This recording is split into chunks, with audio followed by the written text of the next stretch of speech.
Hello, I'm Laura and welcome to this How to Crochet series by Annie's. In this video tutorial, you'll learn how to fasten off or secure your yarn when you are finished crocheting a project. Fastening off properly keeps the project from unraveling, so it's an important thing to know how to do. Let's get started. To fasten off your yarn, you will simply take your scissors, snip the yarn, and pull your hook out. You have fastened off your yarn. That was easy, wasn't it? Let's take another look at how to fasten off. To fasten off your yarn,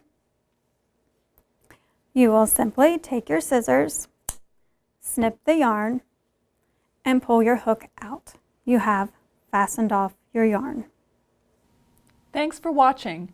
Please take a moment to subscribe to our YouTube channel so you don't miss any of our new crochet videos coming up. And tell us in the comments, have you finished a project yet? We'd love to hear about it. Thanks for watching. See you next time.